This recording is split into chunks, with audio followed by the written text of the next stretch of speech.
Congress party లీడర్లు కొందరు పెద్ద కయ్యం పెట్టుకుంటున్నారట. కయ్యం అంటే మామూలు కయ్యం కాదు. వాళ్ళ చేతుల్లో గుత్పకట్టెలు ఉంటే మాత్రము వేసుకున్నాకనే మాట్లాడతామన్న రేంజ్లో పంచాయతీ పెట్టుకుంటున్నారట. ఓ దిక్కు పాలాభిషేకాల్లో మునిగి తేలుతుంటే కయ్యం ఎడ పెట్టుకుంటురే బాలన్న అంటారా? చూడండి మీరే.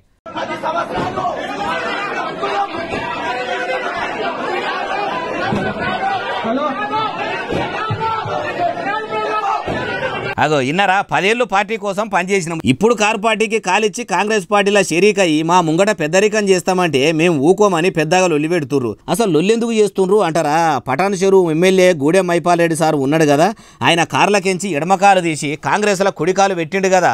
గూడెం గారు అట్లెట్లా మా కాంగ్రెస్ పార్టీలకు వస్తాడని లడాయిమ ఒప్పు చేసిర్రు. రుణమాఫీ మీద రైతు వేదికల మీటింగ్ పెడితే గూడెం సారు గుంపును చేసుకొని వచ్చి ముంగట కుర్చీలో కూసునేసరికి అప్పటి సంది షై పార్టీ చెంతనే ఉన్న కాంగ్రెస్ లీడర్లకు ఏడనో గాలినట్టు ఉన్నది. ఇట్లుంటదా మీ పనితనము? ఇన్నొద్దులు జెండాను మోసినాం, మేము ఇప్పుడు వచ్చి పెద్దరికం చేస్తామంటే ఎట్లా అని పెద్దగా లొలియేసిర్రు.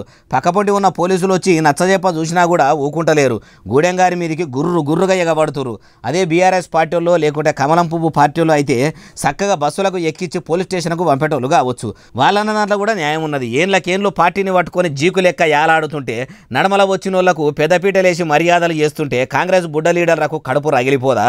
పార్టీలు ఫిరాయించిన వాళ్ళను రాళ్లతోని గొట్టి చంపమని చెప్పిన సారే ఫిరాయింపులు ప్రోత్సహిస్తున్నాడంటే రేవంతం సారు ఓడెక్కేదాకా ఓడమల్లన్న ఓడ దిగినాక తీన్మార్ మల్లన్న అనే బాపతే ఉన్నాడు కదా అంటున్నారు ఈ ముచ్చటిన్నోళ్ళు.